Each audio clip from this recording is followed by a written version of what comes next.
চাল কুমড়ো চাষের একটি বড় সমস্যা হচ্ছে এর ছোট ছোট জালিগুলো পচন ধরে এবং এতে পোকার আক্রমণ ভীষণভাবে দেখা যায়। কোনো রকম কীটনাশকের ব্যবহার ছাড়া, রাসায়নিকের ব্যবহার ছাড়াই কিভাবে এই সমস্যাগুলো থেকে মুক্তি পাবেন তার কিছু সহজ পদ্ধতি আমি আপনাদের সঙ্গে শেয়ার করছি। প্রথমত, চাল কুমড়ো গাছে যদি যথেষ্ট পরিমাণে খাদ্যের যোগান থাকে তাহলে এই গাছে সহজেই পোকামাকড় আক্রমণ করতে পারে না, তেমনি এর ফলগুলোকেও সহজেই পোকা আক্রমণ করতে পারে না। এই গাছের জন্য আপনারা এমন মাটি ব্যবহার করবেন যেন এর গোড়ায় জল জমে না থাকে, তাহলে এই গাছে সহজেই কোনো রকমের রোগ পোকা আক্রমণ করতে পারবে না।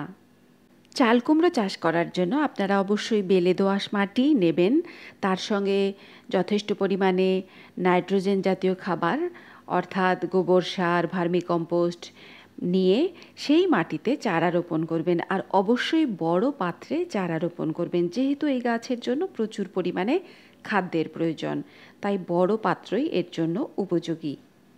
ছোট ছোট চাল কুমড়োর জালিগুলো যাতে পোকামাকড় আক্রমণ করতে না পারে তার জন্য ক্যারি ব্যাগ দিয়ে আপনারা একে ঢেকে দেবেন, এমনভাবে বেঁধে দেবেন যেন এতে কোনোভাবেই কোনো রকমের পোকা ঢুকতে না পারে। দেখুন, এভাবে ক্যারি ব্যাগ দিয়ে চাল কুমড়ো ঢেকে দিলে আপনাদের কিন্তু খেয়াল রাখতে হবে এর ভেতরে অনেক সময় ভ্যাপার হয়ে যেতে পারে। যদি প্রচণ্ড পরিমাণে রোদ হয় তাহলেও এর ভেতরে ভ্যাপার হয়ে যেতে পারে, আবার বৃষ্টি হলে বৃষ্টির জলও জমে যেতে পারে। সেক্ষেত্রে আপনাদেরকে 1-2 দিন পর পরই কিন্তু এই ক্যারি ব্যাগগুলোকে খুলে নিয়ে আবার একটু সেটাকে শুকিয়ে নিয়ে কিছুক্ষণ সময় চাল কুমড়োটাকে আপনারা খোলা রাখলেন, তারপর আবার বেঁধে দিতে হবে। এভাবে আপনারা বাইরের পোকার আক্রমণ থেকে চাল কুমড়োকে রক্ষা করতে পারেন, কিন্তু অনেক সময় পোকার আক্রমণ ছাড়াও চাল কুমড়োর ছোট ছোট জালিগুলোতে পচন ধরে। সেটি মূলত দুটো কারণে হতে পারে।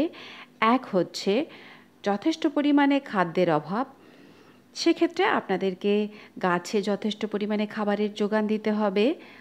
আর দ্বিতীয় হচ্ছে যদি এর পলিনেশন অর্থাৎ পরাগায়ন সঠিকভাবে না ঘটে থাকে, তাহলেও কিন্তু চাল কুমড়োর জালিগুলো পচে যেতে শুরু করে। প্রত্যেকটি স্ত্রী ফুল থেকে যদি আপনারা চাল কুমড়ো ফলাতে চান তাহলে অবশ্যই আপনাদেরকে হ্যান্ড পলিনেশন করতে হবে, অর্থাৎ পরাগ মিলন ঘটাতে হবে। আর এই জন্য চাল কুমড়ো গাছে যে পুরুষ ফুল ফুটবে সেই পুরুষ ফুল ছিঁড়ে নিয়ে তার পরাগধানীতে যে পরাগরেণু রয়েছে তা স্ত্রী ফুলের গর্ভকেশরের মধ্যে স্পর্শ করিয়ে দিতে হবে। আর এই কাজটি অবশ্যই করতে হবে ফুল ফোটার পর যত তাড়াতাড়ি সম্ভব।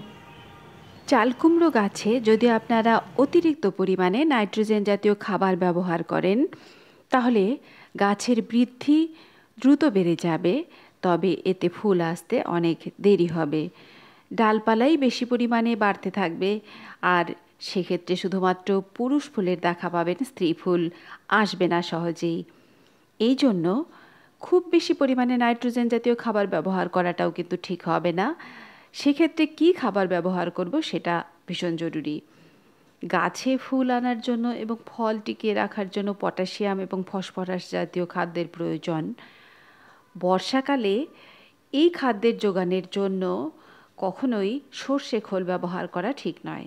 শীতকালের ফুল এবং ফল চাষের ক্ষেত্রে আমরা সর্ষে খোল ব্যবহার করি, কিন্তু বর্ষাকালে সর্ষে খোল ব্যবহার করলে খুব সহজেই তাতে ছত্রাকের আক্রমণ ঘটে আর গাছেও এই ছত্রাকের আক্রমণ ছড়িয়ে পড়ে। সেক্ষেত্রে গাছে আপনারা হাড়ের গুঁড়ো ব্যবহার করতে পারেন। যদি জৈব সার ব্যবহার করেন তবে হাড়ের গুঁড়ো ব্যবহার করতে পারেন। হাড়ের গুঁড়ো খুব ভালো পটাশিয়াম এবং ফসফরাসের উৎস